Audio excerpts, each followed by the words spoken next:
meeting of the Board of Education Santa School District to order this 22nd day of April, 2026. And may I have a motion to it? Sorry, before then, I want to do some introductions.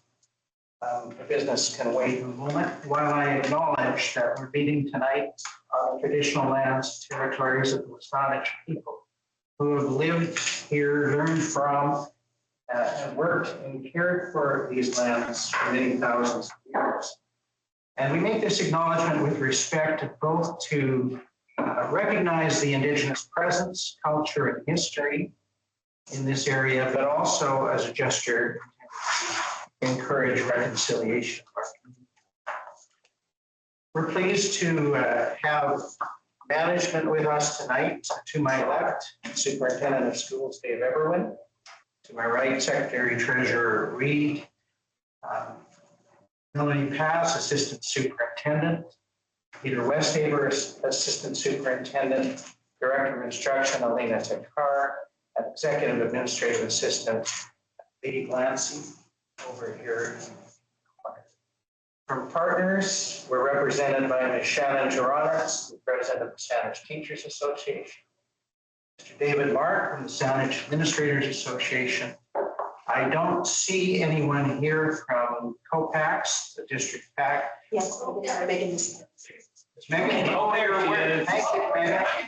Is there a room for you? Yeah, there's a spot. You can come up here, Megan, if you want. Welcome, Megan Misovic from the Confederation of Parent Advisory Councils of Santa. Sorry, we didn't see you there. And I do not see a representative from 22441, but if he or she arrives, we can acknowledge them at that time. Now, agenda, trustees. Is there a motion to adopt the agenda, please? Trustee Hickman, seconder. Trustee Gandel. Are there any changes other than the one that the Secretary Treasurer has alerted us to? Trustee Hickman? Oh, that was the one I was going to actually. Oh, I have it already. That is that for item 17, under business as submitted, we want to address the International Student Program fees. Is there any objection to adding that to the agenda? All right, that's done. Are there any other changes or proposed amendments to the agenda? All in favor of the approval of the agenda as amended? Any opposed? The motion is carried and the agenda is adopted. Thank you. Prior to the regular meeting, the board held an in-camera meeting and discussed personnel matters. Moving to minutes, we have one step of minutes, that of March 11, 2026. Are there any errors or omissions with respect to the minutes of March 11, 2026? Hearing none, I declare that the minutes be adopted as circulated. There is no business arising out of minutes. That takes us to item 5, presentations, delegations, and questions. And we're delighted tonight to have a presentation from 4 Claremont students. I have their names. Forgive me if I mispronounce them. I'll do my best. Aaron Spelholz, Lyndon Boss, Wade McReynolds, and Zane Stewart. And these young gentlemen are going to present to us on their solar project. Let me just remind us all that presentations are about 10 minutes in length, that afterwards trustees may wish to make comment or invite questions of the presenters. And typically the board does not take an issue further in the same meeting in which the presentation is made. So with that, gentlemen, it's over to you. Thank you. Where do I start? We are 4 students from the Institute for Global Solutions at Claremont Secondary, and we have a bold plan, I guess, or maybe not so bold actually, a reasonable plan to push forward solar and expand on the solar capacity at Claremont. I could move on to the next slide. This is a big project, but I think we think this is what Claremont needs. Not only does it have a positive environmental impact, it is a legacy building project for the community. This is something that people can look to and look up to as an example of moving forward with new energy projects. It also, has a positive example for the community. It'll also reduce the expenses for SD 63 because it's going to be offsetting in the long run, and we'll come to the exact numbers later. But yeah, this is going to be a big project, we think. Move forward in a good direction. As mentioned earlier, it's a huge environmental saving project. It will save about the equivalent of 177 liters of gasoline used, 17,000 trash bags of waste, which is a huge number. Almost 7,000 tree seedlings grown for 10 years, saving that amount of CO2 from the atmosphere, and about 207 kilograms of coal saved. So we've contacted 5 different solar companies and got quotes from all of them. And B Solar was the lowest cost of just over, well, 30,000 roughly with tax, and that is with the BC Hydro rebate. All the companies gave us their thoughts and opinions, and we've designed a system which works the best for Claremont. Oh, and the district. Okay, so we've of course done some basic approximations of different savings and stuff for we did it over the next 30 years. So our first estimation over the next 30 years, the district would save probably around $66,000. And the period of payback for the entire system would be about 16 years. But for the amount of money that we're hoping to get from the district, it would only actually be about 7.5 years. It wouldn't be the full 16.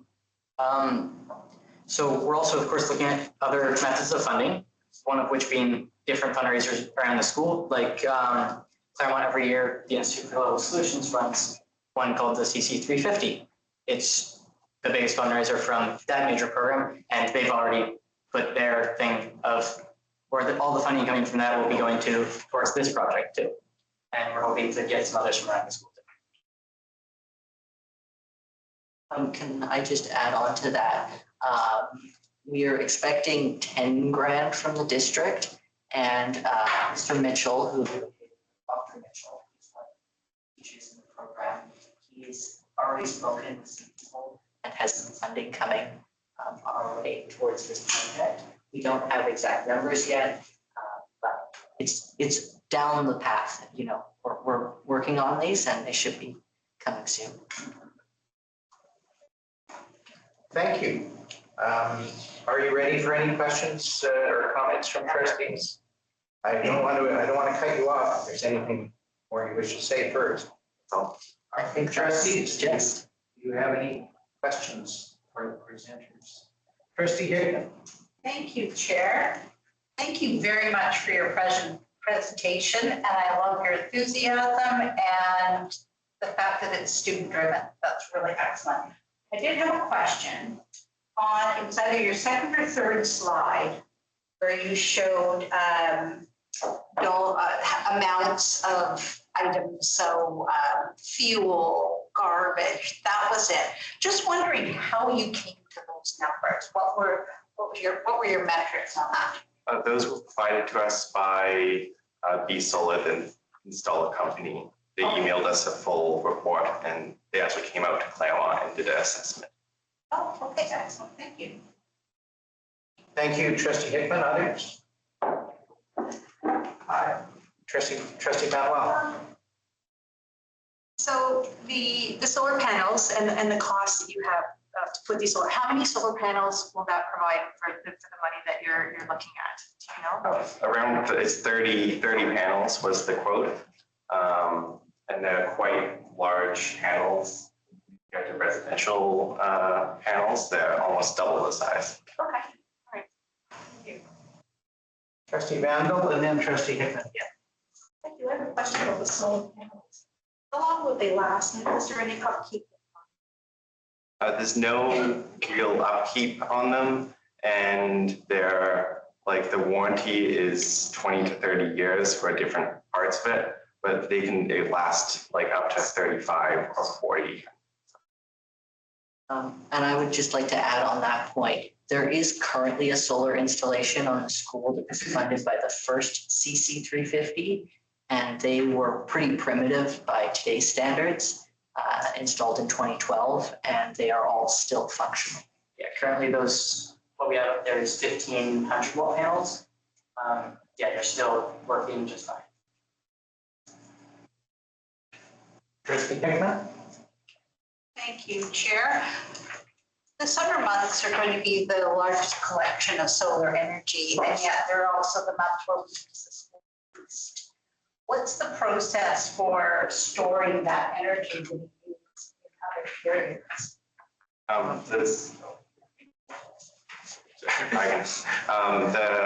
The school actually still uses enough power over the summer that it will go straight into the school's systems. But if there is extra power, it gets reversed back into the grid and goes into the surrounding homes. And if BC Hydro gives credits, and then the school can use those credits in the winter. Trustee Elder? Sure, I understand that you as the leads for this project and your school, Dr. Mitchell and Mr. Phil, administration member, have been working very hard behind the scenes with the school district to see if this can happen. Can you talk about that? This isn't just coming sort of cold to the board table tonight as your first attempt to discuss this with the school district. What's happening behind the scenes? Yeah, so we've been working on this project since, I'm not great with dates, November. Yeah, so we've been working with various members involved with the school district. Initially, that was just seeing if it was feasible, if we would be allowed to do this. And then moving forward with how we're going to fund this, and we've worked out with partners and to see how much it's going to cost. And now we're giving you our final project of we've done the research, we've looked, we've tried to speak with as many people as possible. This is what we're presenting. I can commend you for that and a follow-up as well.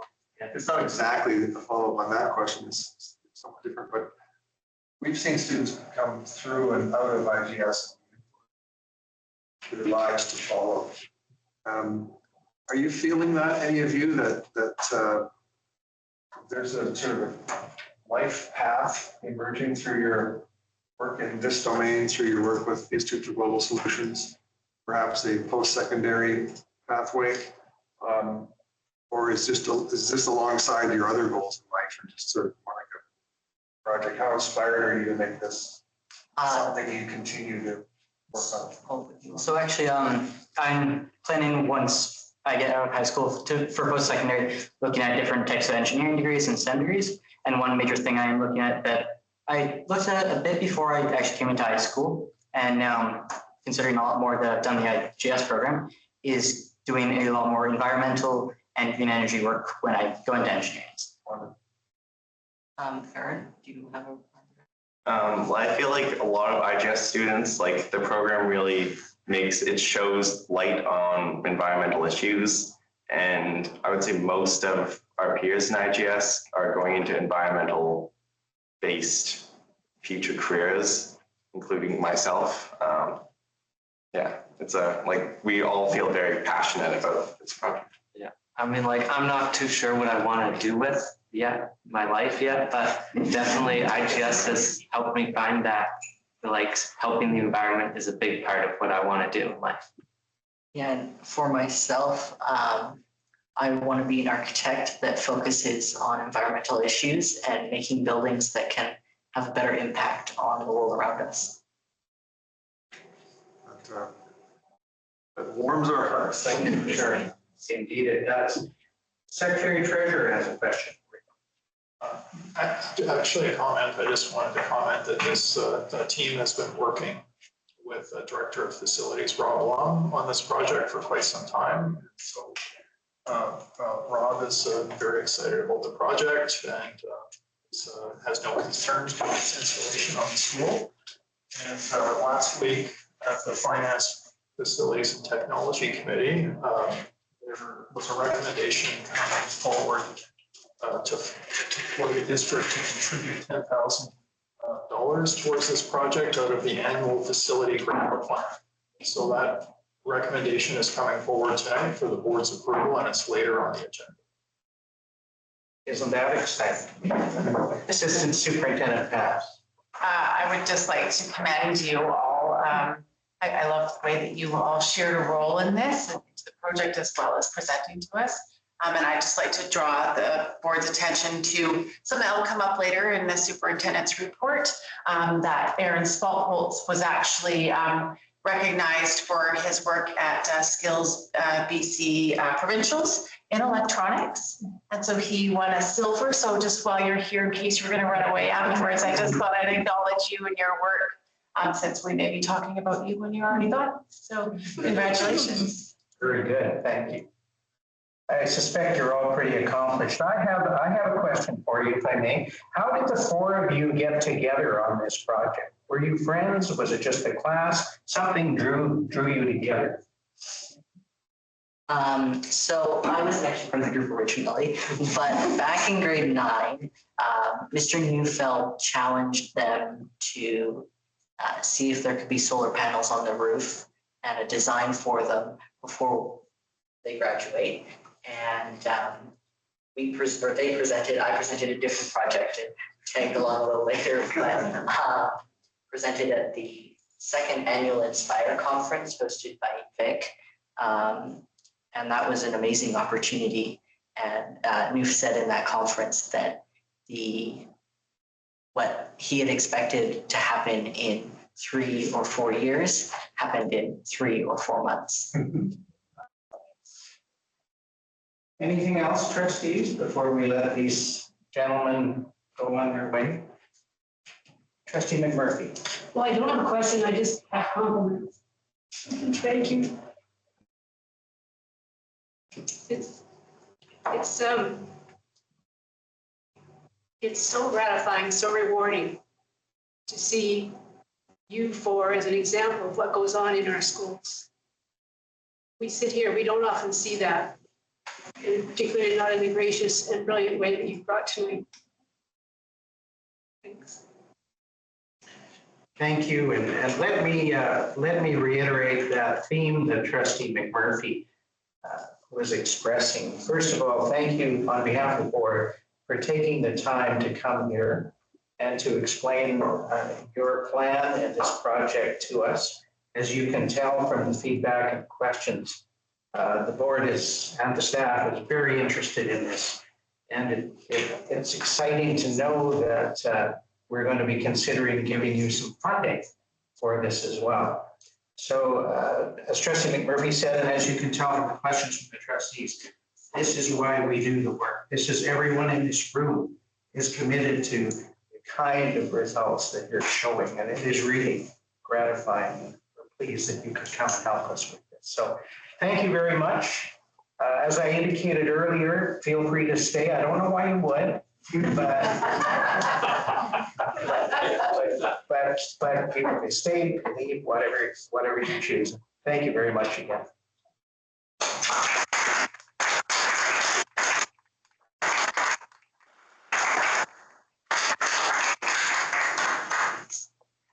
On behalf of all of us, thank you for this opportunity. Thank you, everybody. Thank you. Thank you. Also in this item is an opportunity for partners, public guests to ask any questions they may have of the board. This time, if they're already, please signal. And of course, there is a second question period later on in the meeting where there will be a further opportunity for that. Item 6. Yes, I'm sorry, didn't see you, sir. Could the public contribute to that project? What do you think? Yeah, through the chair. I believe the public probably could contribute to that project as they are fundraising at the school level to raise funds for that installation. Raising funds now? Yeah. Thank you. Thank you. Item 6 is the chair's report, and it's not lengthy, but I have a number of items I wish to canvass with the board this evening. First of all, a big thank you to Ms. Glancy. As we came in to the boardroom this evening, to my left at the entrance is a new shelf with a new book. And that shelf was built by Facilities and just installed today. That book is an historic book of photographs of Saanich boards, school boards, and boards of education in years past. The most recent 5 are represented on the walls by these photographs here. Everything else we have is in that book. And Ms. Glancy has done yeoman's service in taking them out of the frames, taking them down to be digitized, reinserting them in the frames, including them in that book. It's a wonderful project to go with the revamped, I was going to say revamped courtroom, the revamped boardroom. It's been too long. And so the board wishes to thank you so much for that. Good work.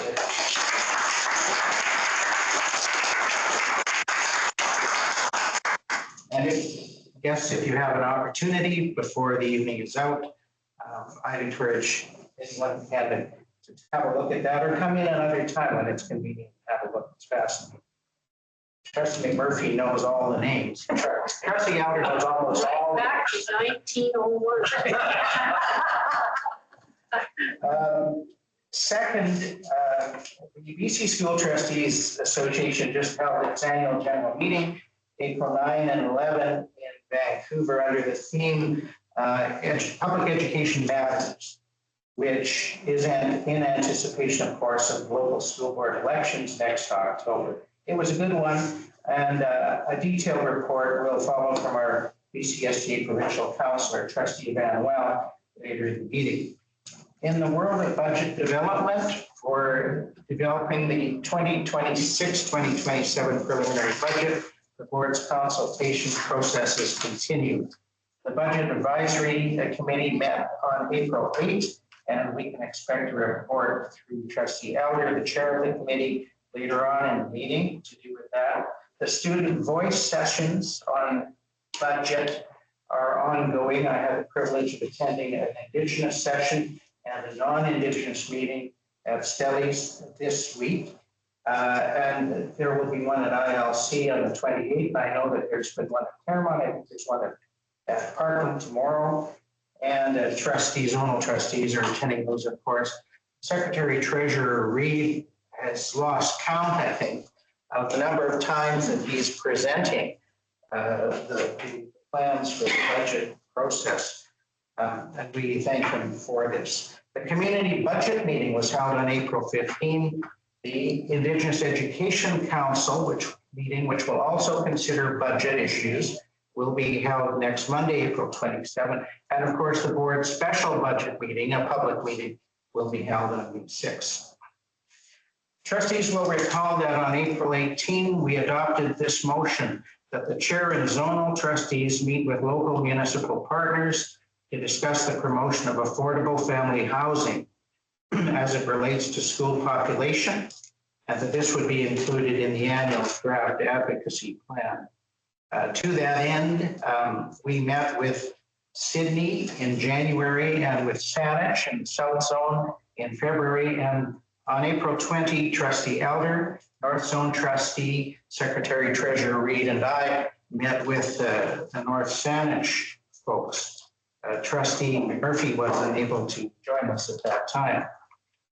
We initially understood that we would be meeting with just the mayor and the chief administrative officer, but when we got there, there were 3 additional council members there too. And so we had a thorough and wide-ranging discussion from our district's perspective about enrollment and facilities and long-range planning and catchment areas and schools, and from North Saanich, their official community plan and areas of possible growth and types of growth, strictures against that. And so I'm going to invite Trustee Elder at this time and and Secretary Treasurer Reid if they wish to comment in more detail on that meeting. Trustee Elder. Thank you, Chair. We went into that conversation with the mayor and the councilors and the administrator really just hoping to learn more about what council saw as the likely long view for their official community plan in terms of development and population growth within North Saanich, knowing that the plan calls for an approach which would have growth in housing of various kinds in the southeast quadrant, which is below Qualset and just north of Qualset around McTavish on the interchange in the North Saanich portion of that part of our district. And they confirmed that that is the idea. It will take a long time to see growth in that area. It's all privately owned. They'd have to do, assemblies of homes to build multi-unit residential buildings if that were to be the case. And this is a very long view. And they also realized that as developments come into North Saanich, they're very infrequently bringing large numbers of children.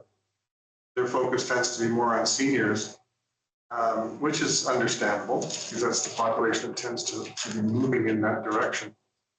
But the conversation really shifted to a really healthy dialogue around the future of the community as it relates to schools and planning. They're very curious, wanting to know more about the schools, their capacities, and what's kind of programming goes on in schools. It was almost a synergy in the room that I was quite surprised. We've committed to meeting. They're looking forward to an annual conversation.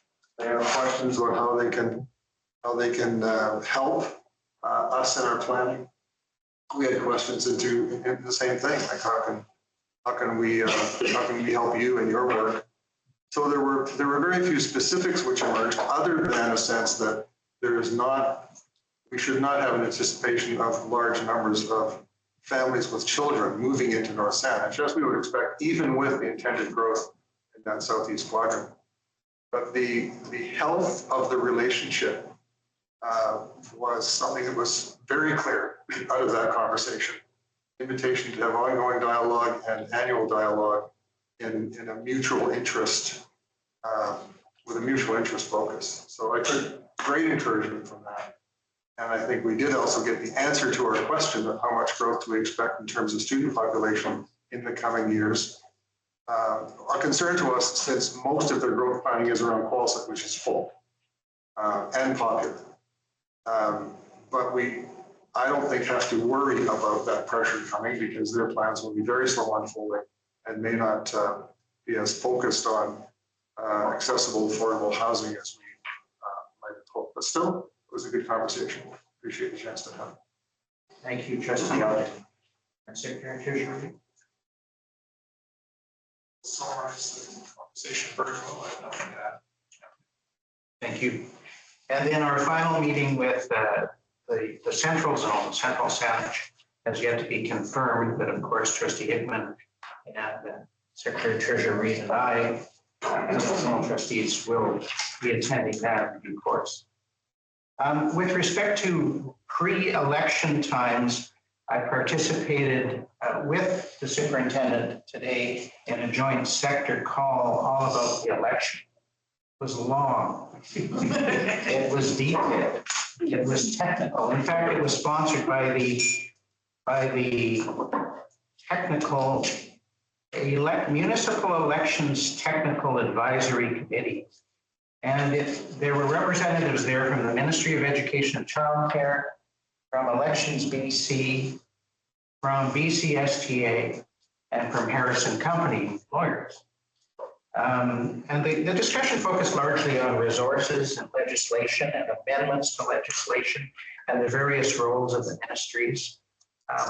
For any who are interested in running for school board in the province, the connection is generally with the Ministry of Education and Childcare, except for campaign financing questions, which Elections BC is happy to deal with. There's a nomination period, September 1 to 11. There is a campaign period, September 19 to October 17, and election day, of course, is October 17. Elections BC has a handbook for local candidates. The ministry has a school trustee election procedures. and BCSTA has something as well. And there is much more that can be found, but the slide deck will be coming, and so I'll distribute that among the board trustees when it's here. The second element I wish to comment on with respect to the election is that historically, this board has hosted a So You Want to Be a Trustee workshop for those who may be interested in candidacy. The law is clear that trustees who intend to seek re-election should not participate in that because it can be construed as campaigning outside the campaign period. So the plan is that I'll run it myself. I'll come to you. The plan is that senior staff with trustees who are not seeking re-election, if they choose, will participate in this for candidates and that prospective candidates. And that date for that will be confirmed. The final two items of my report are really highlight for us tonight. One of those trustees who has declared that she will not be seeking re-election again is Trustee McMurphy. I mentioned the BCST annual general meeting a couple of weeks ago, and at that time, the organization honored trustees who had served for 12, 16, or 20 years. And of course, the service is actually longer. Trustee McMurphy was unable to attend, but had she been able to, she would have seen her name on the large monitors along with other trustees at the front of the room, would have been invited up to the stage to be recognized and be presented with her pin and would have been congratulated by the board. That recognition and that presentation and that pin is not for Elsie simply 20 years, but it's for lifetime service. It's a lifetime membership in the BC School Trustees Association. So arrangements were made for us to secure the pin and bring it home. And it gives me immeasurable pleasure this evening to present it to Elsie McMurphy in front of her colleagues, staff, friends, partners, guests, and public in a venue and a setting that means so much to her and to which she has contributed so much over these many years. Elsie will be reluctant to receive this attention. I know that, but it's fit and proper and fitting that we recognize her tonight. We're all aware of her service as a teacher librarian, a local teachers president, the president of the BC Teachers Federation, the executive director of the BC Teachers Federation, but especially for us as a long-term trustee on the Saanich District Board. She was elected to this board, not this board, the preceding board in 2002, and has served continuously since that time, except for the period 2011 to 2014, when she wished she were instead of some other place. So Elsie has served for 21 years. She served as a vice chair for a number of years and greatly assisted former Chair Martin, who is here with us tonight, as well as me. And she's been virtually continuously a committee chair until recent times when she took a break from that, and constantly and consistently throughout a powerful and articulate advocate for public education, for students, and for democracy.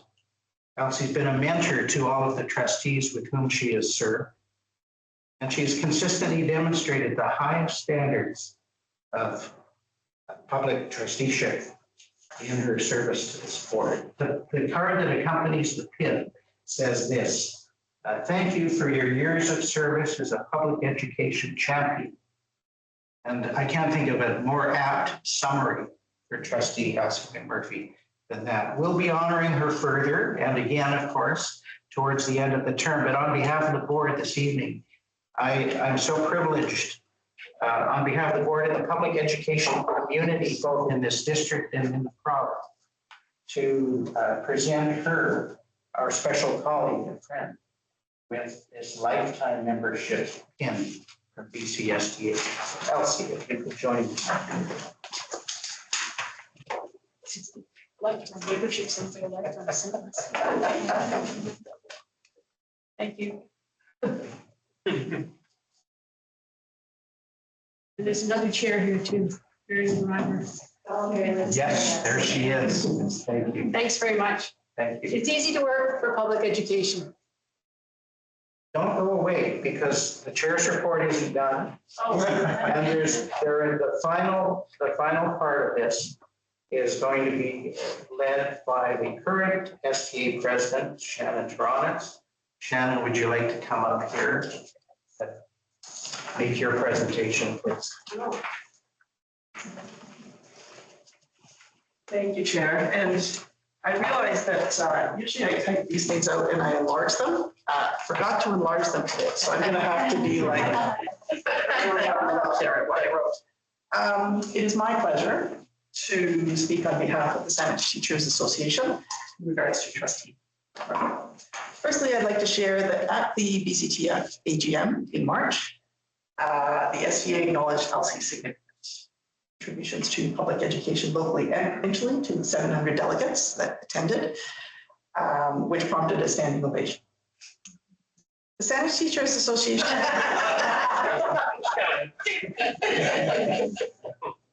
The Saanich Teachers Association is also able to recognize non-members who are retiring in the district who have developed strong relationships within the school community and made meaningful contributions to the STA. Such recognition requires a nomination of 2 by 2 STA members, followed by an approved through motions passed at the executive committee and the representative assembly. The STA executive has unanimously approved this non-member recognition award for Trustee Murphy in appreciation of her exceptional service to Saanich teachers and the broader Saanich learning community. Her advocacy for public education, including her positions as classroom teacher, teacher librarian, BCTF executive director, executive member, BCTF president, Saanich Teachers Association president, and school board trustee for Saanich. The STA will present Trustee McMurphy with a non-member recognition pin at a date yet to be determined. The Saanich Teachers Association is honored to bestow this award upon Elsie McMurphy.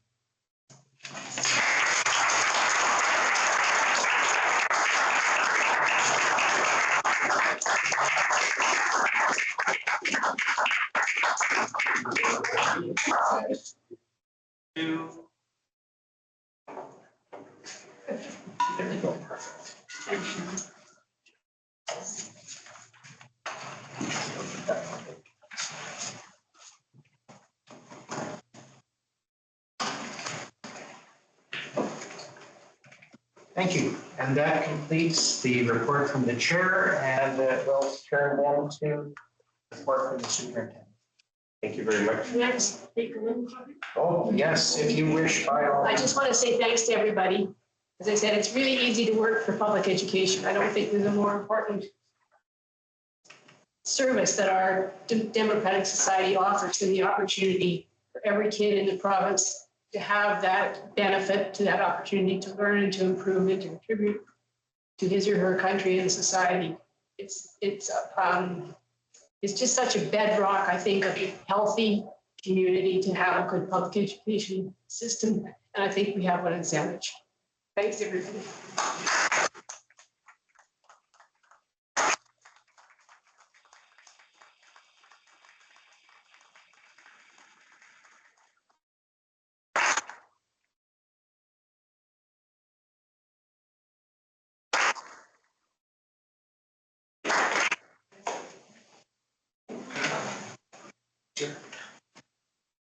Trustee Albert. I wonder, Chair, if it would be appropriate to ask our guests, unless there's something scheduled that I'm not aware of that's going to happen. But ask our guests in the audience if they introduce themselves and mention their connection to LC, because this is a very special group of audience members here today. All of them are here because of a special connection to LC. I, for one, would like to know a little bit more about that. Do we there's time, we would also acknowledge you and your fine work in the district over these years, your support for Elsie. We, excuse me, we do. And, excuse me. No one's gets thrown out. We do, Trustee Elder, excuse me. It's not that I'm emotional, I'm just. There's something in my teeth. Trustee Elder has made a wonderful suggestion, and so unless there's an objection from you, I would invite each of you to stand and explain to the board who you are, what your connection with Elsie is, why you're here. Why don't we start with you, Sheila? I think Elsie might have been the teacher librarian at McTavish when I was a student there. Not a good start.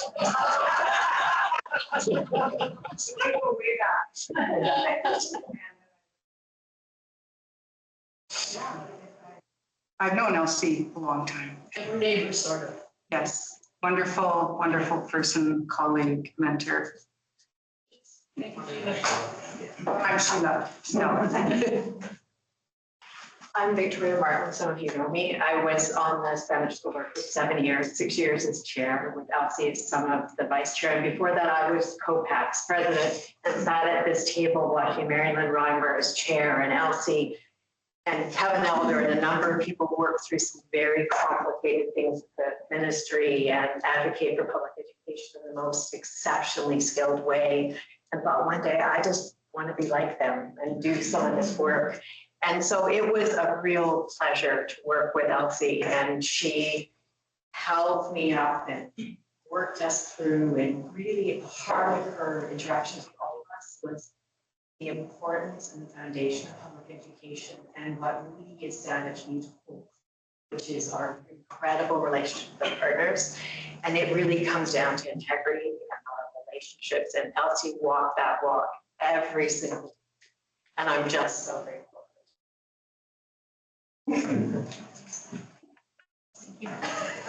I'm Greg Rogers. I've known Elsie for 48, I think it is. One thing I'll say about Elsie is prime moving force is public education. Thank you. Thank you, Graham. Norman Martin, unfortunately. I've known Elsie for at least 45 years. And when she was president of the Saanich Teacher Association, and then she came on my staff at Saanich. And shared a classroom. We did share a classroom. And all her career, well, went to a lot of the AGMs as a delegate and support Chelsea quite a few times, and always admired how she performed so well. Didn't matter where we were, if it was school in Vancouver or parties. Just, I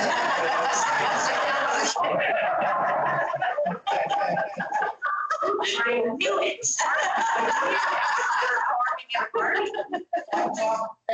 Really supportive friend. Thanks also for everything you've taught me, because I have learned a lot from you. Hello. I'm Mary Lynn Reimer, and I sat in that chair Yes, you did. for a number of years. I don't know how many now, but probably there's some place you can find out that if you want to go. And Elsie persuaded me, I believe, to get involved. And I enjoyed it very much.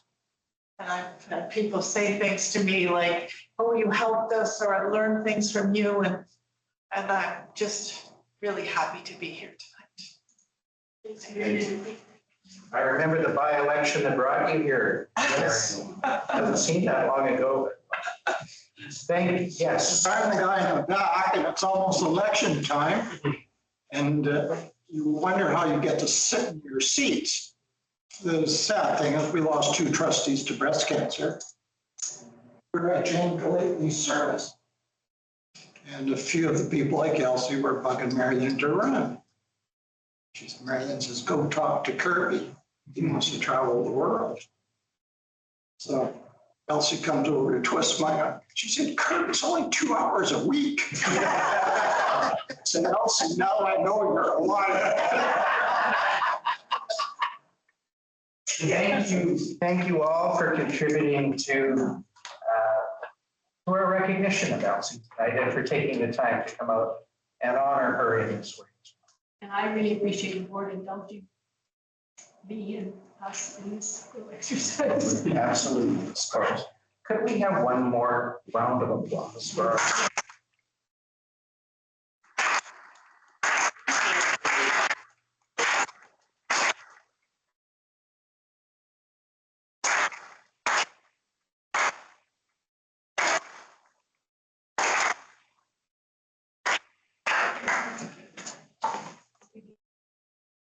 All right, unless there are any other suggestions, we will move on to the superintendent's report. Thank you. Superintendent Everly. Thank you for this placement on the agenda.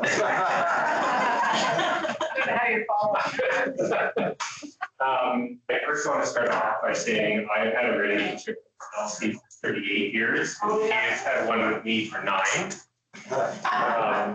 Elsie, I received when I first came into the teaching profession a welcome certificate to the profession from the BCTF with Elsie's signature on the bottom of it. And I still have that. It is a treasured item in my filing cabinet at home, but I brought it in and I showed you one day. Yeah, you did. Yeah. And so it's a true story. And so Elsie and I have had a relationship for my entire teaching. So I'm honored. Actually, very close. Very honored to be here when you conclude your long and illustrious career. I wanted to, my second item on the agenda is a follow-up to my presentation last month. The trustees will remember that I spent a good part of my presentation talking about the Skills Canada local and regional competitions, and we were sent on to the provincials being held in Abbotsford. And I asked Assistant Superintendent Pass if she would spend a couple minutes that she oversees the career programs and the trades, if she would spend a couple minutes talking about our provincial winners, which are up on the screen. So if I can pass it to Assistant Superintendent Pass, please. Thank you. Through the chair, I'm pleased to be able to tell you about the work that goes into getting to provincials through Skill Trades BC. These students who get to go to provincials have to already have won at our regionals. That tournament occurs at Camosun as well as one at Bayside, and that's what Superintendent Everwin had presented previously. So we had winners in, you can see 5 different categories. We have representation from a number of our schools. In carpentry, we had bronze with Ryan McCook, and Ryan is a student at ILC. In the electronics, as I already told you, we had a silver placement with Aaron Spatholz. And as you know, he's currently attending Claremont. Interesting that he presented on solar tonight and he's won in electronics, so that's great. We also had public speaking, Zoe Batty, who won gold. And so gold is quite a prestigious recognition at Skills Canada Provincials, and they do get the option to participate in nationals. And so Zoe will have to be deciding with her family if she's going to be heading to Toronto for that competition. We have Trent Dolan, who was recognized for his work in photography. And then we have our junior skills winners who won gold in spaghetti bridge building. There was some heated debate, I understand, from a parent about when it was like, stop production. And then there was one little, anyway, I think there was some heated debate from another parent. But no less, we were still awarded gold. And that's Dylan Owen, Mateo Markovic, and Ben Darling, all from Bayside. So, an appreciation to these students who put their hearts and souls into this competition, which is a significant competition consistent of Junior Skills Canada, the secondary levels participate, and there's also the post-secondary. So it's really lovely experience for these students. They get to see all ages participating in Skills Canada competition. I'd also like to recognize some of our staff members who make this happen. Darcy McNee, who takes care of the communication and making sure all of our middle schools are working on their junior skills projects. And so she does all the organizing and all the emailing. Also significant appreciation to teacher lady Darcy McNee. Melissa Drolet, who took the Bayside students and was the staff supervisor to make sure that the Bayside team could attend. And so she had to deal with the parent who was getting excited about it. And also Heidi Hackman, who is our district leader in careers. She took over the other 4 secondary students and made sure they were all settled, making sure everybody was calm and ready to undergo their competition. So appreciation for lots of people, lots of families, and lots of students who we make it to this point, and it was a great showing by Saanich School students. Let's go around. Thank you. That's my report, Mr. Chair. Thank you. Are there any questions for the superintendent or assistant superintendent with respect to this? Thank you, Ms. Pass. It's very encouraging. There is no Indigenous education report this month. There will be next month, given that the meeting is happening next Monday. And so we'll turn to committee reports. And the first is the Directions Committee with the committee chair, Silsby. Chair. The Education Directions Committee have a report from district instructors, director of instruction, Lena Takara and Austin on voice on Indigenous student success. I'm just going to read the summary, and it's excellent. And so they highlighted for us the strengths in Saanich and identified persistent achievement gaps for Indigenous learners. And this is according to the students who participated. They emphasized the need to address systemic barriers, including the racism of low expectations. These students valued existing Indigenous supports, for example, land acknowledgements, ceremonies, Indigenous educators, elders, cultural spaces, but they also called for these to be consistent, sustained, and equitable across all schools. The students advocated for system-wide change, including embedded experiential and learning, balanced Indigenous curriculum, that is a balance between history and contemporary Indigenous culture.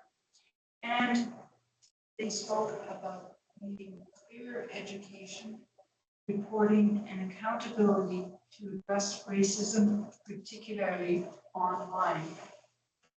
So very valuable information to be shared throughout the district. And this presentation is available on our district website under Education Directions. So there are 2 items for recommendation, Chair. There's one, and it's with respect to the 2028 school calendar. So the motion is I, Trustee Silzer, the committee recommends, and I, Trustee Silzer,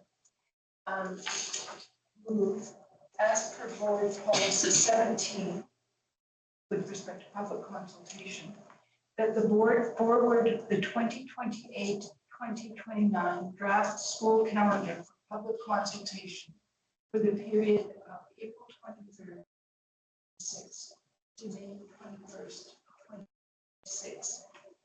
Thank you. Seconded by trustee Vanel. Trustee Silver, do you wish to introduce it? Yes, so we have been in the last couple of years putting out the calendars 2 years in advance, 3 years in advance. And this is because it requires a lot of consultation with the adjoining school districts. So this will now go out for public consultation and come back for further approval from the board, and will be set for the next 3 years hence. Thank you, trustee Silzer. Comment or discussion, trustees? Trustee McMurphy. Can you remind me how we conduct this public consultation? I don't know. Perhaps get sent home in newsletters or something. How do we conduct the public consultation with respect to the calendar? We send it out as we do like for policy, we put it out to partners and we also post it on our website. Trustee Vanel? What is the uptake of the consultation when you publish it? When you send it out against your parents? Historically? Yeah. Superintendent? We, in the past years, when Mr. McKenzie has brought it, there have been some comments that we brought after the board. We don't typically get a lot of feedback because we work hard to align things, make sure there's balance between program days, et cetera. But there is some uptake usually. I do remember, trustee Vanel, many years ago, before there was perfect alignment, we would get some discussion occasionally from employees who lived in other districts, vice versa. That led in part to the alignment we're discussing. Anything else on this motion, trustees? All in favor? Opposed? Motion is carried. Thank you, trustee Silver. Thank you. Moving then to the Finance, Facilities and Technology Committee with the committee chair. Thank you, Chair. 2 items for recommendation. The first is a motion regarding just a single motion. The second is a request that a bylaw be considered. First is the annual facilities grant plan. I'll put the motion on the floor and then see if there are any comments or questions required on this. I know that we're all familiar with it. One way or another been involved in committee day, but I think it's important to give us a chance to think about it as well. The committee recommends, and I trustee Elder move that the board approve the 2026-27 annual facility grant plan as presented. Trustee Murphy. Trustee Elder. And as presented is as per the briefing note in the materials for tonight, as they were in the materials for committee day. Director Lum provided that briefing note, and he and Secretary Treasurer Reid spoke to it. The annual facilities grant has, in reference here to the 12 categories that are eligible for AFG expenditures, there are projects that are listed as being constants that are always funded through AFG, priority 1, priority 2, and priority 3. Knowing that priority 3 has some flexibility in it, where if the costs and items above on the list go over, then there can be some reductions in the items priority 3. So they're all listed. Through you, Chair, or Secretary Treasurer Reid wants to speak to any of them in particular. Or not. Sure. Yeah, I don't, there was a robust discussion in FST committee meeting, so I don't think I need to add anything at this time, but happy to answer questions if there are. Trustees? Not seeing any? And in closing, we appreciate that this is a substantial amount of money, to $2.2 million. Comes by way of an annual facility grant. And the work behind the scenes to create these prioritized items is not to be understated, and is certainly appreciated. Thank you, trustee Elder. Are you ready for the question? All in favor? Opposed? That motion is carried. The next item, the capital plan, capital bylaw, I won't put the motion on the floor yet, moving us toward hopefully 3 readings, but draw your attention to the briefing note provided by Secretary Treasurer Reid that follows on the board's approved capital plan submission to government and the response that came from government and it's confirmed funding for a number of projects, not for our highest priority project, which is either seismic and other upgrading or replacement of Sydney Elementary, or for some other major projects, multi-million dollars, like project regarding the Bayside envelope and those kinds of things. But there are some positive responses in terms of what is allowed for our capital planning for next year. And they are listed on page 6 of 21, which is page 1 of the Secretary Treasurer's briefing note. And then the submission itself that asks for everything on our list to be considered, out of which a number of items were actually funded, is on page 8 of 21 of our package, on the 3rd page of the Secretary Treasurer's briefing. And that's where you will see the absence of approval for things on the top of the list: Sydney 49 million, Brentwood Elementary 3.5 million, Bayside 6.9 million. Requirements, and the items below on that list were mostly funded, except for the demolition of Sainsbury, for which we have relatively little hope in terms of this request going forward every year. The building just may remain shuttered for a long time. So that's the capital plan submission from senior staff that is based on the responses from government. Any comment, trustees, or questions?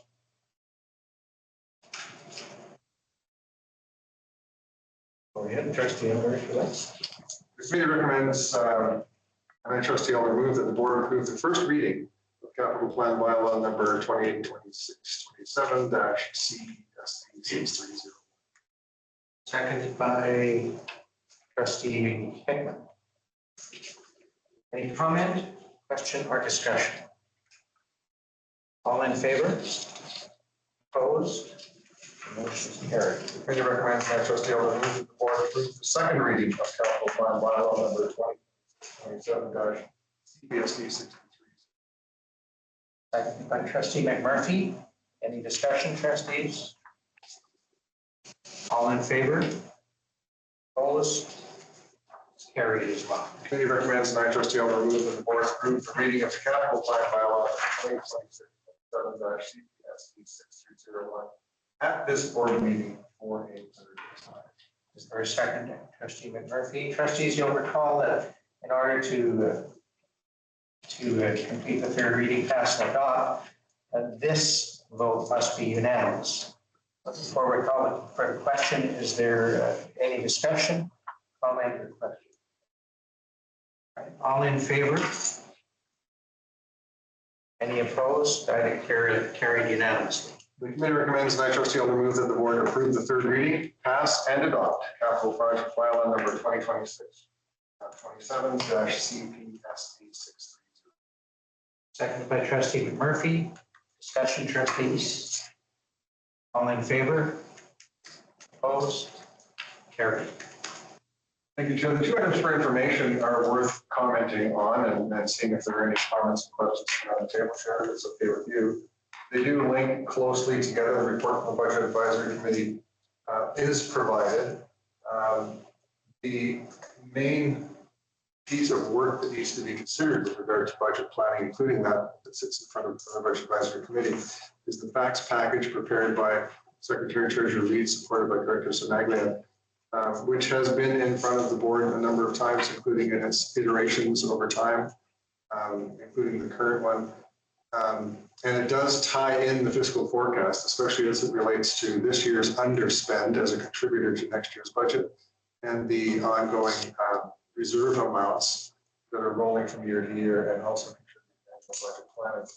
You'll note in the report that there was a good discussion about the engagement plan, which I think is going along very well. We did have an excellent meeting at Bayside last week.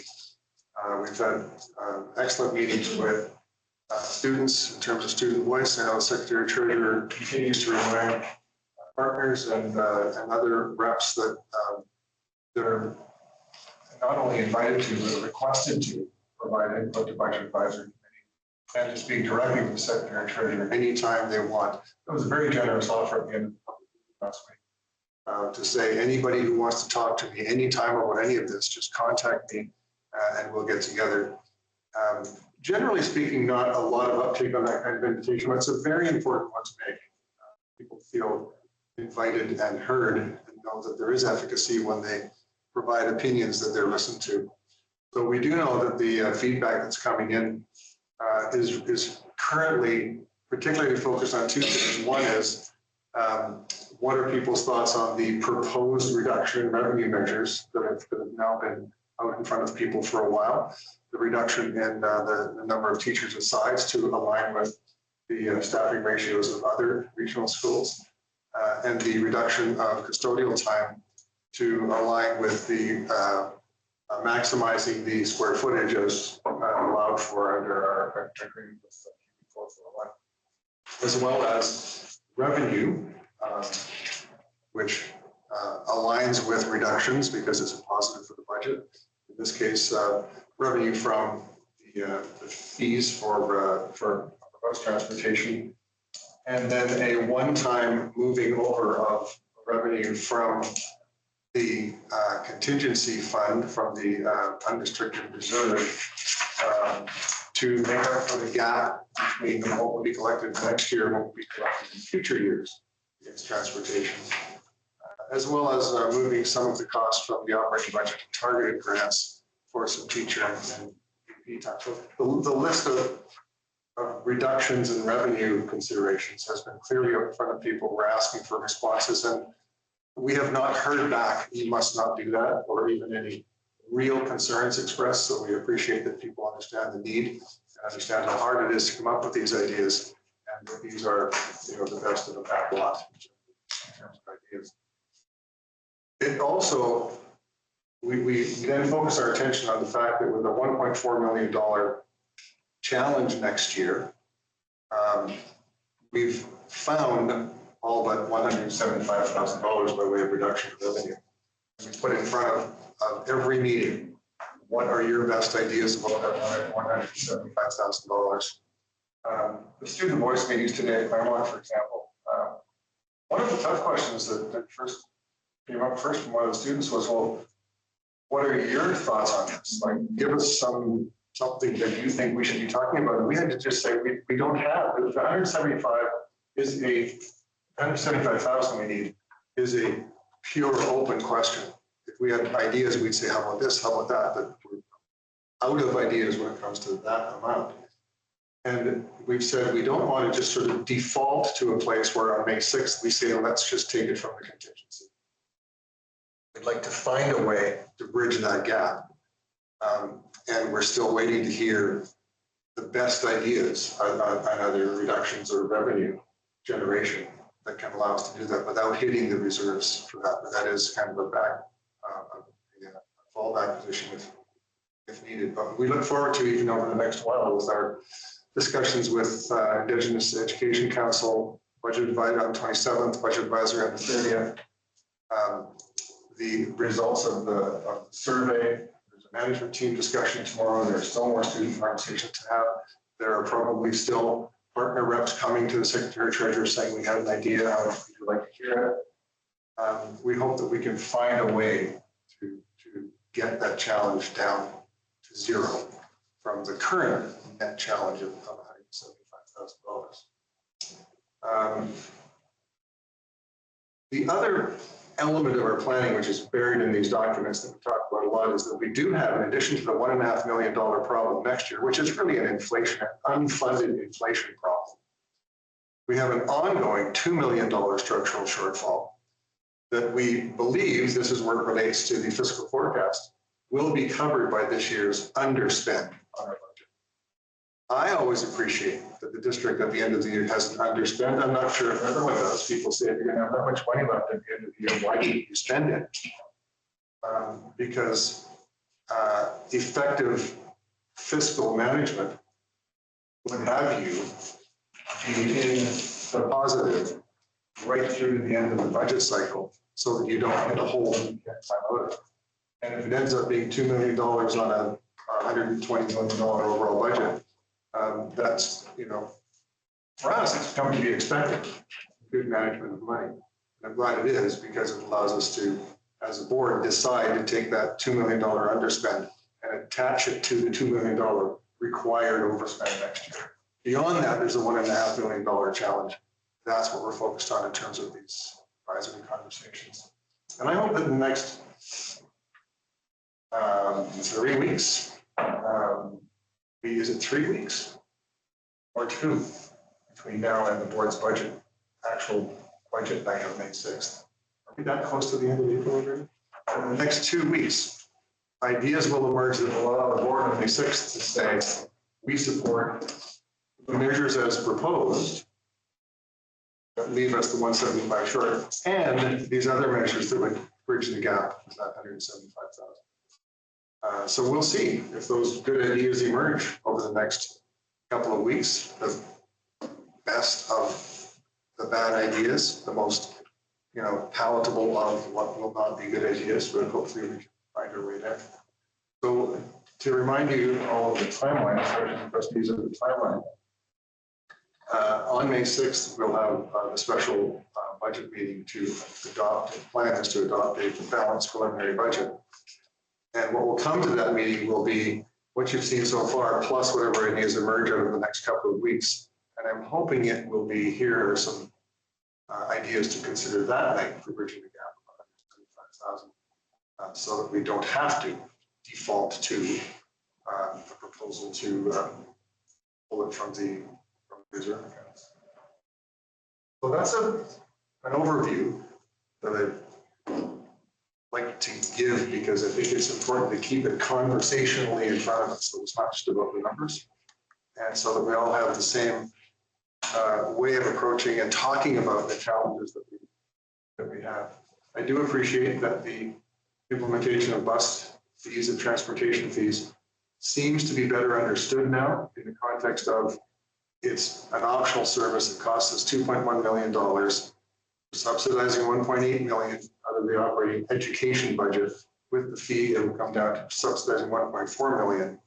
But it's a step we had to take in the interest of reducing that subsidy from education to transportation.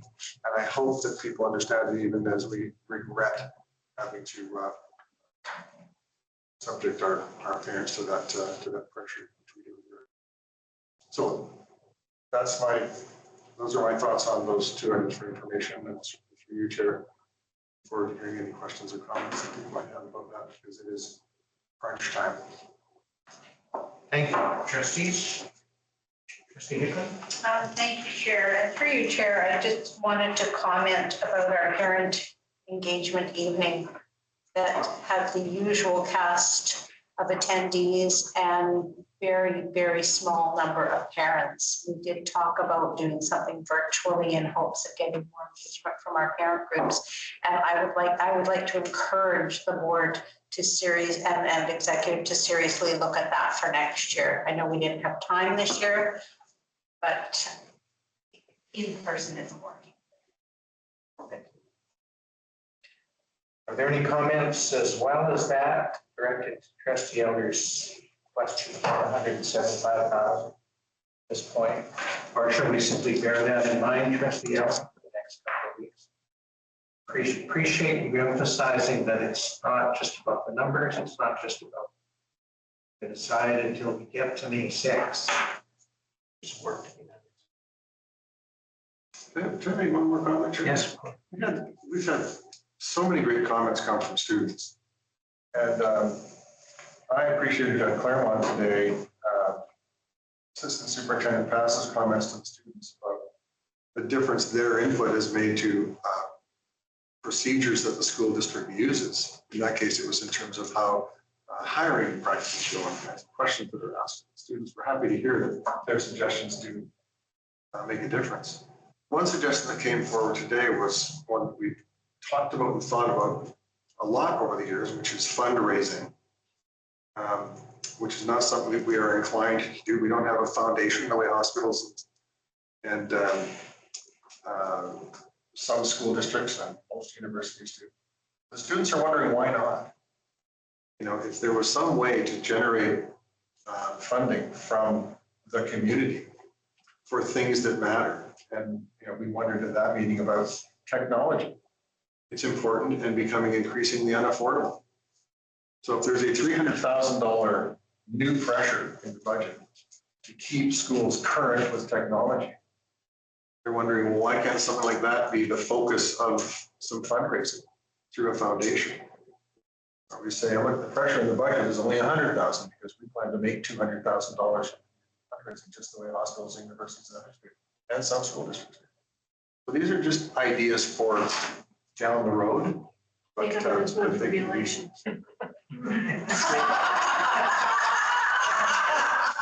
Trustee Allen said she's going to run for re-election. I do fundraising with you. I didn't say corporate partnership. Really good.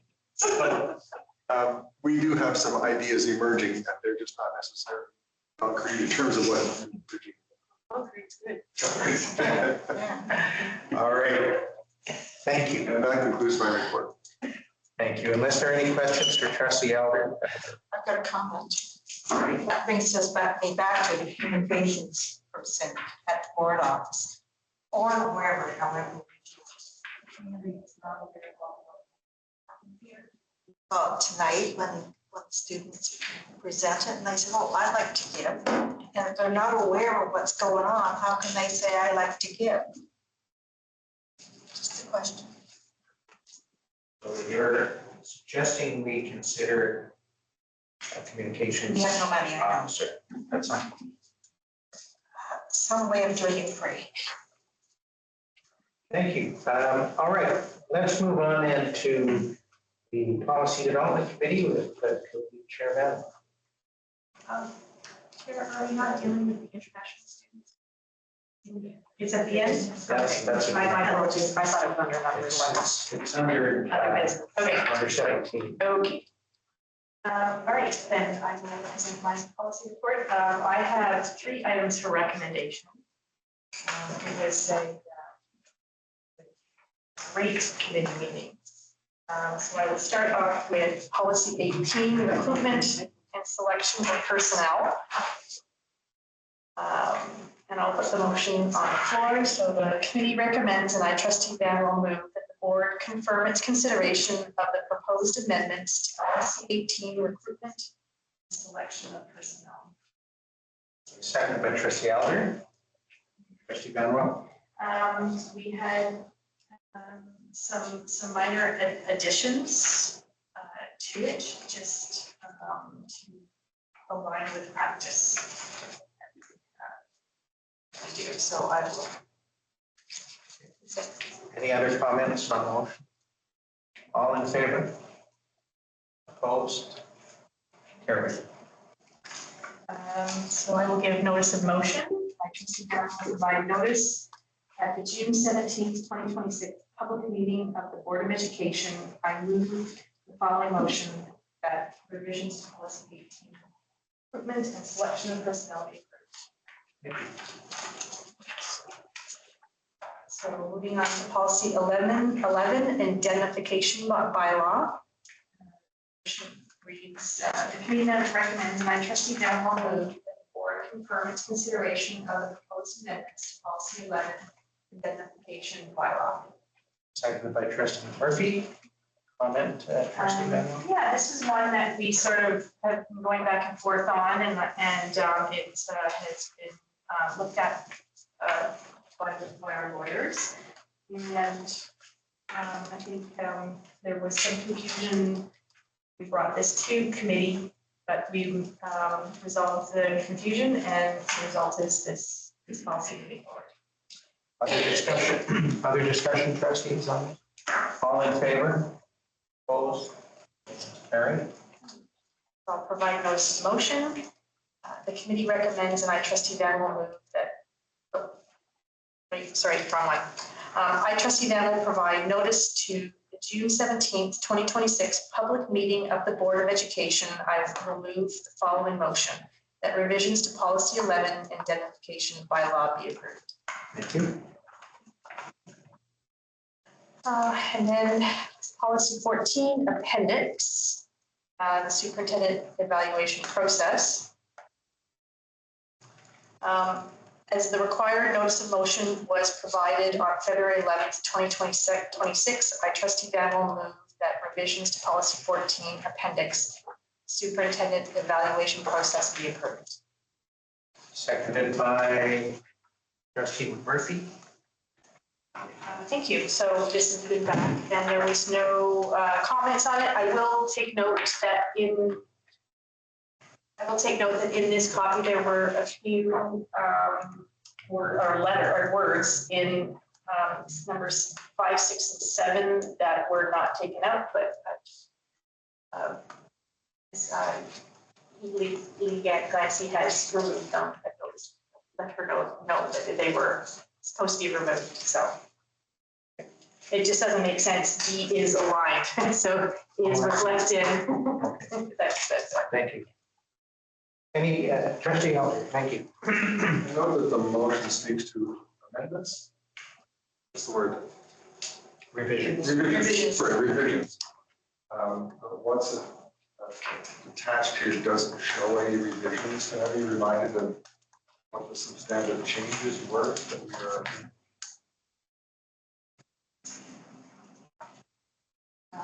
I'd have to go back and our normal practice is put a clean copy for the acceptance at the end.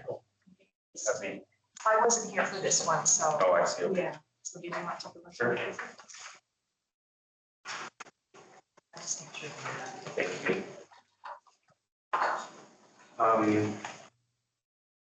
In paragraph 1, halfway through, accomplishments and identify areas of growth where applicable, some goals was crossed out, of which was added, and maybe areas was kept, but address areas of weakness while others may identify was stripped. Taken out.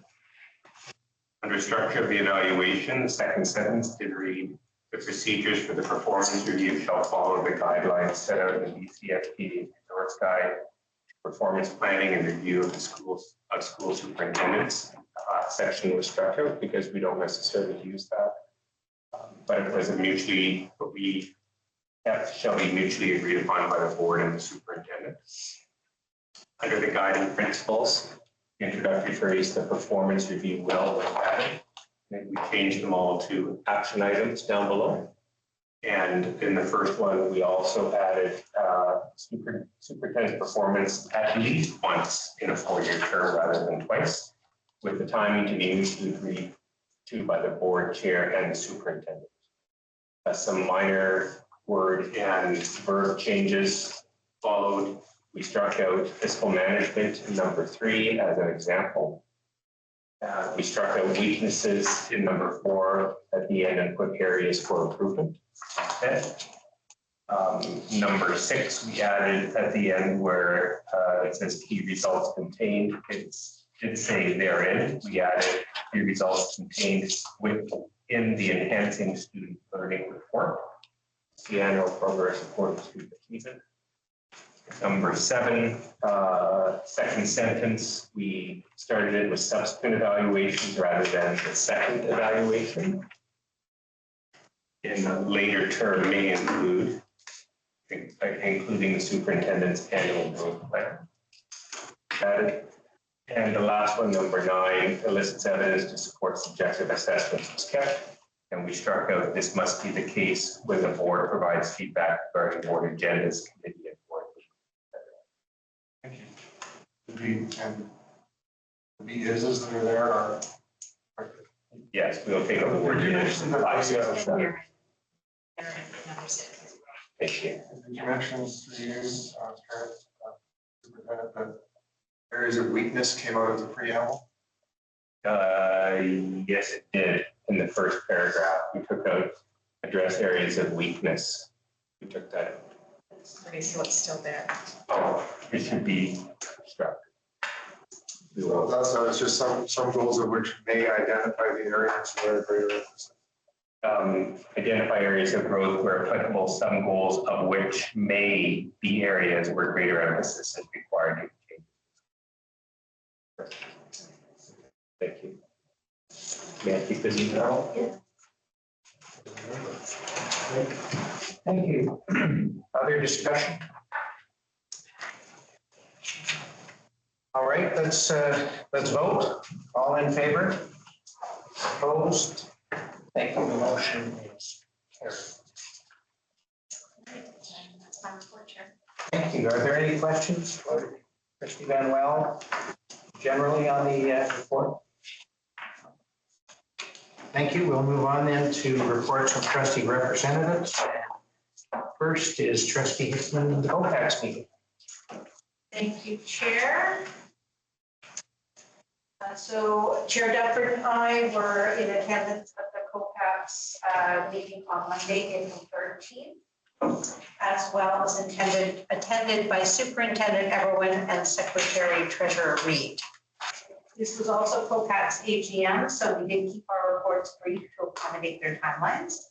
Chair Dunford shared a little about the BCSTA AGM that trustees recently attended with the theme Education Matters. He shared that the AGM is a time for motions to be brought forward from regions and individual districts, and that they often involve funding advocacy with the Ministry of Education and Childcare. I shared information regarding the grand opening of Studio 63. That's our hair salon located at the Sanishan ILC campus, where our Hairstylist Foundation program is taught. Questions for the executive staff were focused on financials and transportation, so the superintendent deferred to Secretary Treasurer to respond. Secretary Treasurer Reed gave highlights on budget process to date and reminded everyone of the community engagement evening at Bayside School on Wednesday, April 15th. He also shared information regarding bus registration process and some limitations when it comes to the credit card system. Chair Dunford, did you have anything to add? Thank you, Trustee Hickman. The only point I think I might expand on was your reference to my discussion of the motions and resolutions of the CSTA AGM. I think I did indicate that this had been a bit of a different one in that a number were defeated, and there seems to be a growing tendency for trustees to discriminate in their support. And the root of that, I think, is that in this case, 30 motions, if passed, would all go to Ministry of Education and Childcare and to other places. And the question is, what's the priority? Like, just dump them on the ministry and let the ministry decide what to do. This has been an issue that I think has plagued BCSU and perhaps some of the other partners as well with their motions passed in a democratic way. But what do you really want? What's number one and what's number 30? And so interestingly, a number were defeated. There's a debate going on in the chair's forum right now on what the model might look like to establish some kind of priority. And there are those who are suggesting it would be helpful and utilitarian to do that. And others saying, well, it's democratic, you get a district or a branch over here, and that's important to them. So there you go. So it's an evolving concept. Thank you, Trustee Hickman. We'll see where that goes. But that'd be the only thing I could. Thank you. That concludes my report. Thank you. Any questions for Trustee Hickman or me on that? Then we'll go to Trustee Van Well with the AGM proper. Thank you very much. So as Chair Jumper mentioned, we last weekend, April 9th to 11th, we attended the BCSTA AGM, Public Education Matters was the theme. The guest speaker was Clara Hughes, who is an Olympian and a mental health advocate. An absolutely amazing speaker. She's one of those people where you just listen.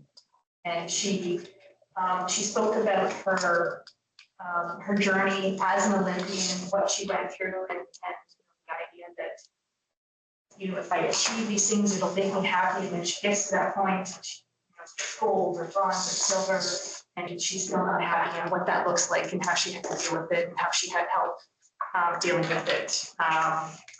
And throughout it, she also referred it back to how it relates to being a trustee and how we can help others with that.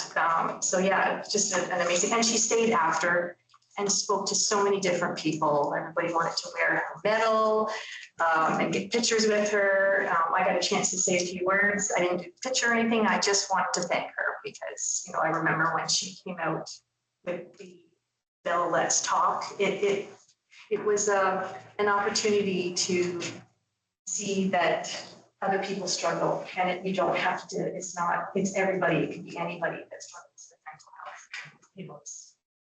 It was good. So, and then after that, we had our president's reception. So that was our first evening. Day 2, we had the branch breakfast meetings, and I will tell you about that after I finish all these, because it's the Vista branch meeting that we had. We had, following breakfast, we had greetings from Minister Bear, where she spoke about accolades of what the industry is doing for boards. And then we we got to see a live musical theater performance. It was from 4 students from L'École des Saint-Simon. My apologies, I'm never very good at French.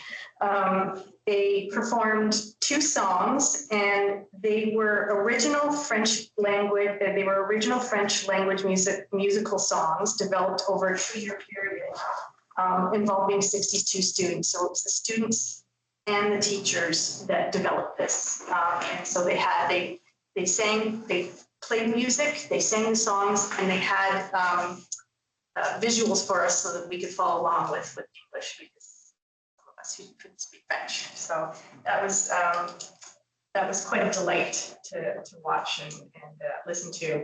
And then we had the long service recognition, where we got to see Elsie's name up on the big screen, and I apologize for not taking a picture of that. But we also got to see our chair, Tim Dunford, who received his 12-year recognition, although he kept saying to me, I have 15 years, it's 15 years for me, but next time he'll get the 16-year one. It'll be 18 years. No. And then the afternoon was plenary sessions for us, various different ones. I didn't write them down, but some of them were very interesting. If the other trustees want to comment on it, they can. I also had provincial council. It was a really quick provincial council. It was mostly just to approve the 2026-27 draft budget and the appointment of auditors, of which both passed. And then we got treated to the QP reception, which is always delightful. Good food, great conversations, a nice chance to sort of mingle and with other trustees. And then day 3 was our AGM, of which Chair Dunford actually just took most of what I was going to say when he talked about it, but it was good. We had 2 extraordinary motions, some foundational statements were updated and approved. And then we had bylaw 12, which there was just a small, and this was brought forward by Prince Rupert. And they had suggested that instead of the committees being populated by the president of the BCSCA, that the board of directors would appoint that. So it would be the group, and that way they felt that it was a fair representation for everybody, and that bylaw passed. And then we had the 29 substantive motions, of which, as Trustee Dunford said, it was very selective. There were quite a few that were defeated, and I think the members are sort of going in a direction of maybe we should really think about what we're sending to the minister. That way, instead of sending them a whole bunch and they sort of cherry pick the bottom ones, we really want to make a statement on what is really important to us. So that was that. And then I will go to our Vista AGM. The current executive members are serving a 2-year term, so we just completed our first term. So we didn't have an election for board of directors, but we did have, so our president, Kat Eddy, she just noted that this is an election year coming up, and that some trustees might not be running in October, and she communicated that we must, within our communities, we must be focused on student success and be progressive, respectful, and involve equity, inclusion, and diversity in our campaigns. Make sure our students must feel safe in our schools, and she thanked all who served and intended to run again.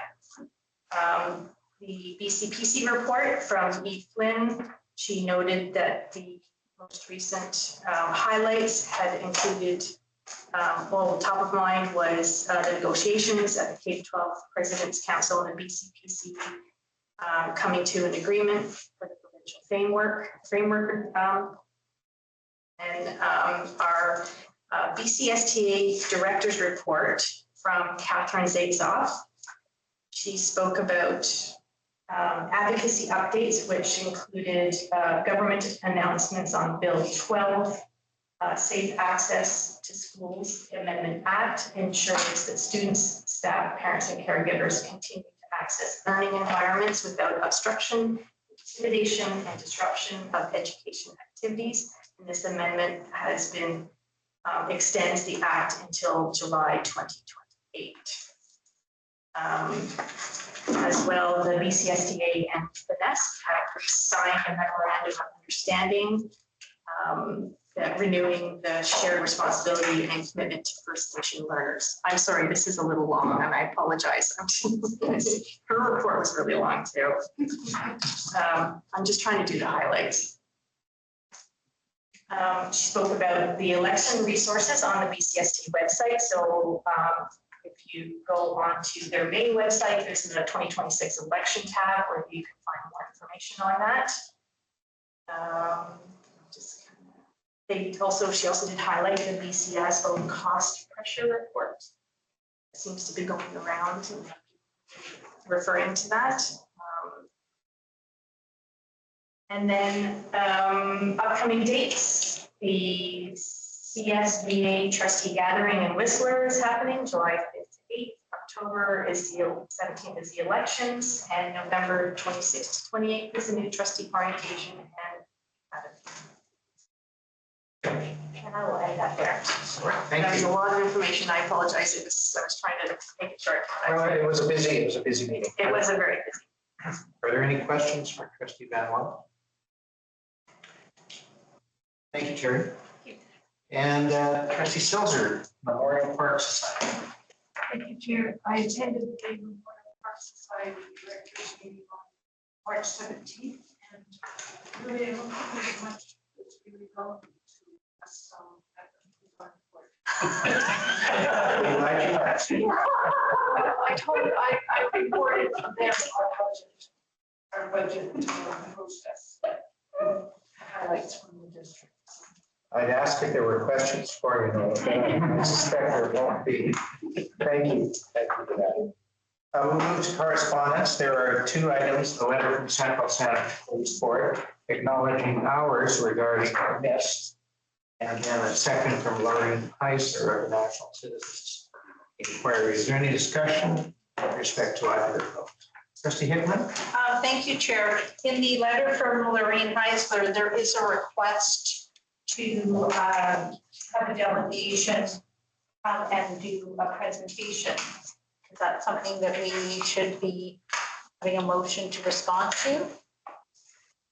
You want me to read it specifically? Just one moment, Trustee Hickman. I think the superintendent was in communication acknowledging receipt. That's correct. I replied as I was also addressed. I was the first addressee on it. I replied that we are in receipt of her information, and should we have any questions, reach out. So I left the door open, but there was a response to her, and I copied the board chair in that response. So Trustee Hickman, my suggestion would be, if you think it's important that we offer that opportunity, you could move a motion to that effect and we see where it goes. Or not, whatever you think. I will make a motion because we have been specifically asked for the opportunity for a delegation from the National Citizens Inquiry to be heard at a future Board of Education meeting. So I think we should respond to that request. So I would like to move that the board respond to their request to provide a presentation either in the affirmative or the no thank you. Well, no, we're not going to do that. Okay. We're going to make a decision tonight on whether we're inviting them or not. All right, so my motion is that we respond to their request to come and make a presentation for the board. All right, is there a seconder for that? I'm sorry, respond to the request, how? Respond in writing. I mean, yes or no? Yes. Motion is for you. Inviting them to. Yeah, inviting them to make a presentation. All right, so just to be clear, your motion, Trustee Hickman, is to respond, inviting them to make a presentation to the board as they request. All right, is there a seconder for that motion? There is no seconder, Trustee Hickman, so it fails. Guys on the line. Thank you. Is there any other discussion, Trustee Elder? I appreciate that there was a blank response by the superintendent, so we received your letter. I think if they do follow up with a request to present, I would request that the chair look closely at policy 9.7.51 that allows the chair to deny the request to present that's anticipated to harm staff or students. This is an anti-SOGI, anti-masking, anti-vaccine. Public about that. And if that occurred, Trustee Elder, then I would have a responsibility to advise the board in camera as I recall the policy. Thank you. Anything else on correspondence, trustees? Great. We'll move then to the second question period. Again, an opportunity for partners, public. And yes, to pose any questions. Not seeing any, we'll move to item 17, other business as submitted, the international student program fees. Now, I invite you, Secretary Treasurer, to introduce this. Thank you, Chair. This item is coming through under other business as submitted. I have omitted including it on the committee report for this month, and approval is needed by the international program because they are beginning recruitment for 27 and 28 very soon. So it's a timely matter, and it couldn't wait until the main board meeting. So a briefing note was distributed to the board last night, and I provided hard copies to partners in the room. So each year around this time, international program fees are reviewed, and in consultation with Principal Cal Russell, we're recommending changes to 4 of the fees. The most significant changes to the tuition fee. The tuition fee was last increased in May last spring for the 26-27 school year. So it was increased by $1,000 for the 26-27 school year, which is next year. And when it was increased, it had not previously been increased for 2 years. And so it was 2 years of inflationary adjustments. And so the recommendation tonight is to increase it by another $500 for the 27-28 school year. And that represents about 3%. And it's, which it kind of aligns with our inflationary costs for salaries. When we look at tuition fees, we also look at how we compare with other school districts. And historically, we have tried to have our tuition fee in between that of just above that of Sooke and just below that of the Victoria School District. And Suk recently increased their fee $17,000. The Victoria School District is charging $17,000 for the next school year, but we expect that they will increase their fee for the 27-28 school year by a similar inflationary amount. So we expect that if our fees are adjusted to $17,250, we'll likely end up being between Suk and Victoria, which has been our historical practice. And then the other adjustments to are smaller adjustments to fees, and that's just to align the fees with the costs of those programs. The other thing I would highlight is that the last time homestay fees were increased was they were increased from $1,200 a month to $1,350 a month for this school year, and that fee, $1,350 a month, is currently what the Victoria School District is charging as well. But it is at the higher end of what districts are charging for homestays. And it was a strategy that was implemented in our district because we were challenged to recruit homestays.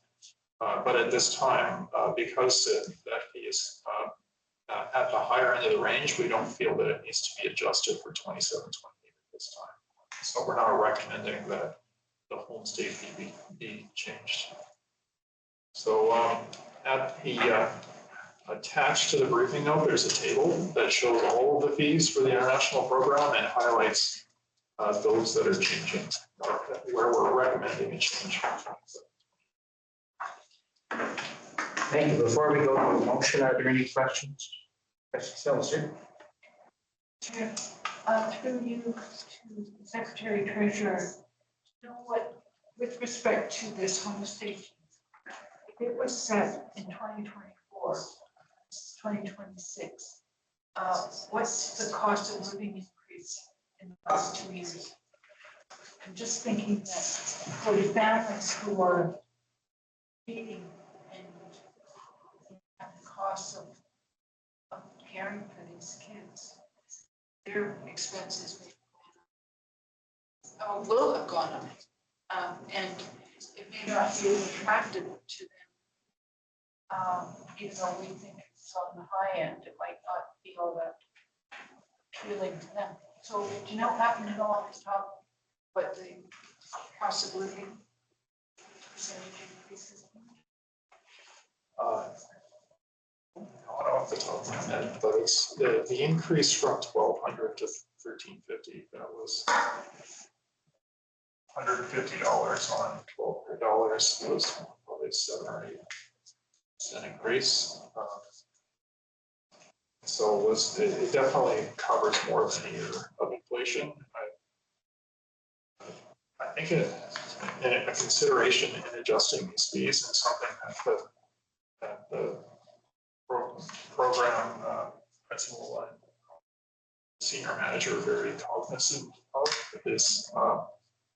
Is keeping up with inflation longer term, but also making sure that we're competitive. And I think when we're recruiting for 27-28, they don't want to set a fee that's kind of out of line with what other districts are marketing, so to speak. And so it is possible to adjust later on for new registrations. That has happened in the past, but at this time, the principal and senior manager just don't feel comfortable with marketing for 27-28 and marketing with a homestay fee that's kind of higher than anyone else's going out with. Yeah. So this is for 2027, so 3 years out. Yeah, I understand why they want to remain.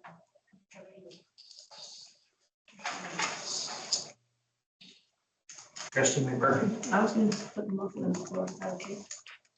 Why don't we just wait until Trustee Elder asks his question?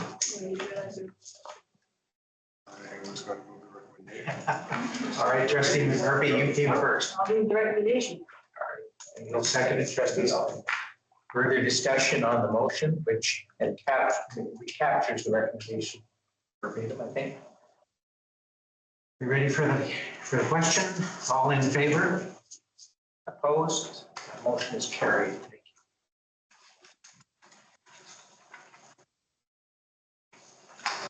you. And that completes the agenda, friends.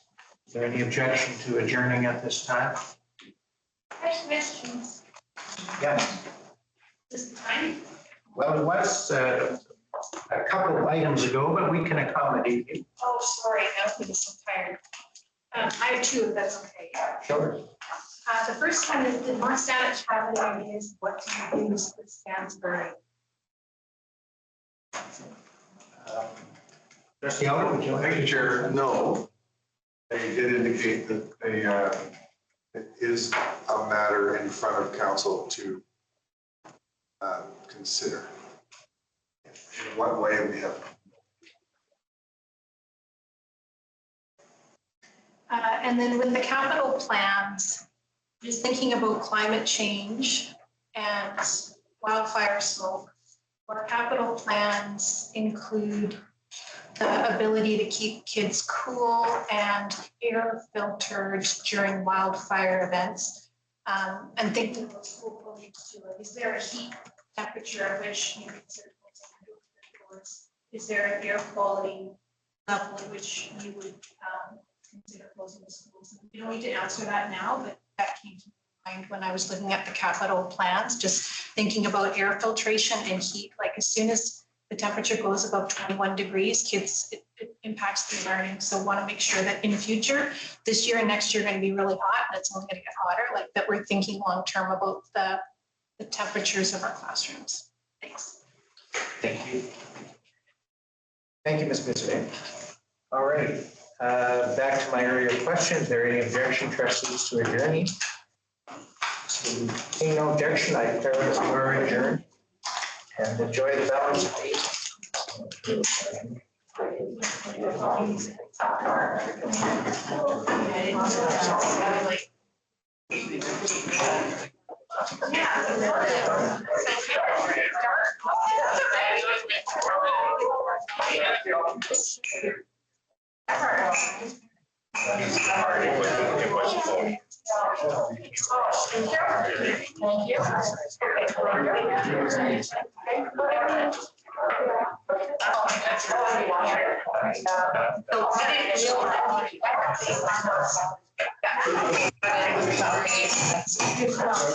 I just saw that.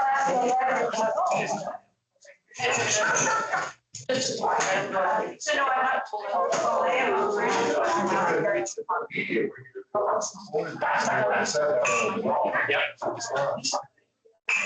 Yeah, you can sit there going, oh, it's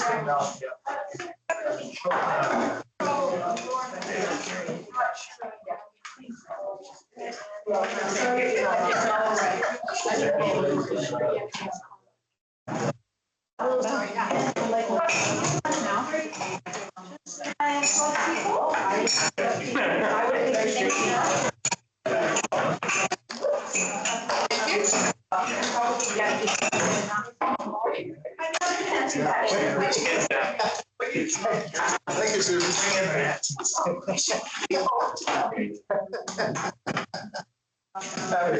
Did you see the wheels turning like that was thinking? That's what we're here for. Democracy. Someday. I have a couple like, say. Yes, good. All right.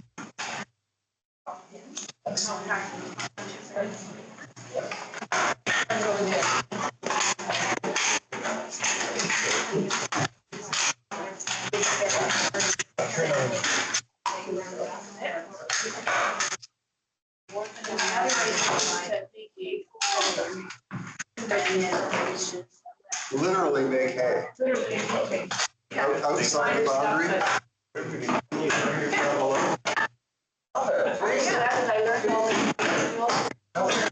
we thought about piecing the arable land below the building? Not cleaning up our own stuff.